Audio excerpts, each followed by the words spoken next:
আসসালামু আলাইকুম, সবাইকে স্বাগতম। প্রিয় শিক্ষার্থী বন্ধুরা, আজকে আমি যে আইসিটি বিষয়ের লজিক গেট সম্পর্কিত একটি প্রশ্ন, এরকম চিত্র দেয়া থাকতে পারে অনেক সময় পরীক্ষায়, আর বলা হয় চিত্রের আলোকে এক্স এর আউটপুট কি হবে নির্ণয় করো, বলা থাকতে পারে, তাই না? এখানে প্রথমে আমরা দেখব কয় ধরনের গেট আছে। এটা হচ্ছে নট গেট, এটা অ্যান্ড গেট, এবং এটা হচ্ছে নর গেট। অরের উপরে নট, নট গেট, অরের সাথে নট যুক্ত হচ্ছে মানে কিন্তু নর, তাই না? আচ্ছা, আর এখানে ইনপুট লাইন আছে এ বি আর সি, তিনটি ইনপুট। এই তিনটা এ বি সি ধরে আমাদের এই মানটা নির্ণয় করতে হবে এক্স এর আউটপুট। প্রথমে আমরা এই চিত্রের ছোট যে গেটটা বাম দিক থেকে সেটা অঙ্কন করব। যেমন এইটা ছোট্ট সবচেয়ে এটা, তাই না? এই লাইনটা কি? এই লাইনটা হচ্ছে বি, আর এই নটটা ক্রস করে যখন ওদিকে চলে গেছে তখন কিন্তু বি নট হয়েছে, বি নট হয়েছে বলতে পারি।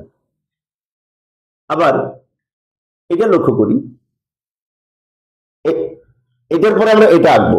তার কারণ আমরা যদি ছোট থেকে বড়র দিকে যাই, এটা সবার শেষে অঙ্কন করব, সবার শেষে অঙ্কন করব। প্রথমে এটা, তারপর এইটা আর এটা দিয়ে এখানে একটা আউটপুট হবে, তারপর এই লাইনের সাথে এই লাইন এর মাধ্যমে আবার এখানে একটা আউটপুট হবে। এটা কিন্তু গুণের জন্য অ্যান্ড গেট, এটা অ্যান্ড গেট যেটি গুণের কাজ করে। কোনটা কোনটা অ্যান্ড করেছে? এটা আর এটাই দুই লাইন মিলে অ্যান্ড করেছে।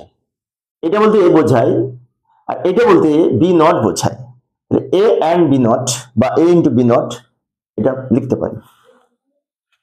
এ ইন্টু বি নট এটা লিখতে পারি। কিভাবে বললাম? এটা এ আর এ লাইনটা বি নট, তাহলে এ আর বি নট মিলে কিন্তু গুণ হয়েছে, গুণের গেট এটি অ্যান্ড।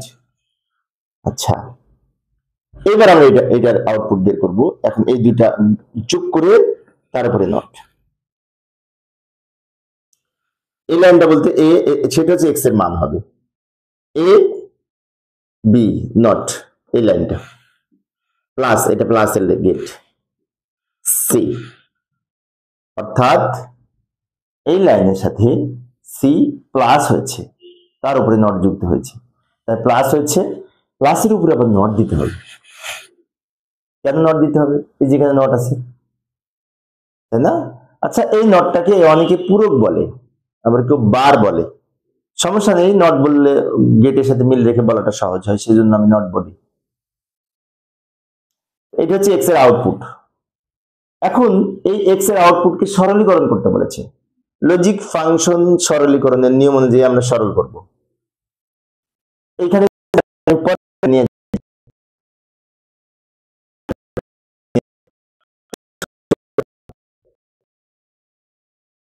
প্রথমে আমরা একটা কাজ করব। এই যে টোটাল নটটা আছে না, এই নটটা ভেঙে দুইটা ভাগে ভাগ করতে পারি।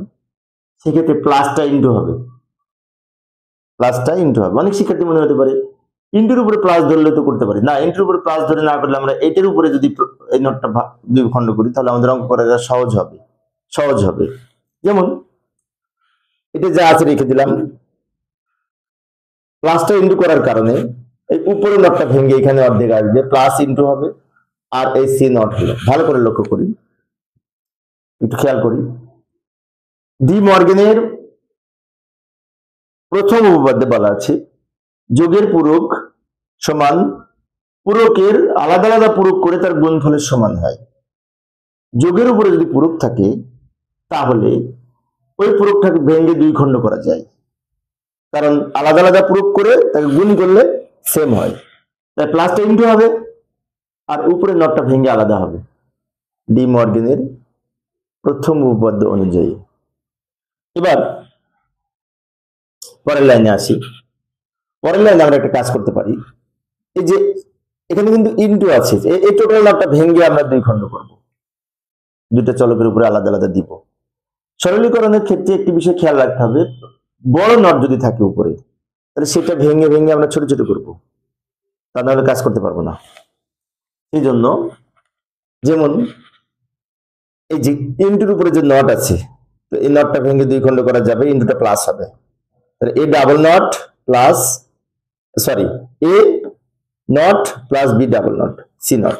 আমি আরেকবার বলছি, লক্ষ্য করি, এর উপরে নট ছিল না, তো এই নটের ভাঙ্গা অংশ দিয়েছি, ফলে এই নটটা ভেঙে যেহেতু দুই খণ্ড করেছি, ইনটুটা প্লাস হয়েছে, ডি মর্গানের দ্বিতীয় উপপাদ্য অনুযায়ী।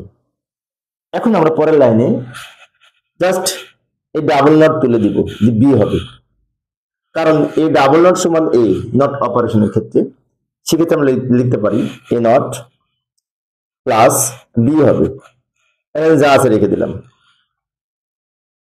এখন আমরা এটা গুণ করে ফেলতে পারি, তাই না? ওর গুণ না করলে এই পর্যন্ত রাখলেও হয়। A naught C naught, A naught C naught plus B C naught, just এটার সাথে গুণ করলাম, আবার এইটার সাথে এটাও গুণ করলাম, ব্র্যাকেট তুলে দিয়ে সি নট দুইটার সাথে গুণ করেছি। এই হচ্ছে আমাদের সমাধান। প্রিয় শিক্ষার্থী বন্ধুরা, এই ছিল আজকের আলোচনা। আমি শিক্ষার্থীদের অনুরোধে অল্প অল্প করে আলোচনা করি যাতে শিক্ষার্থীরা বোরিং ফিল না করে। পরের ক্লাসটি দেখার আমন্ত্রণ রইল। খোদা হাফেজ।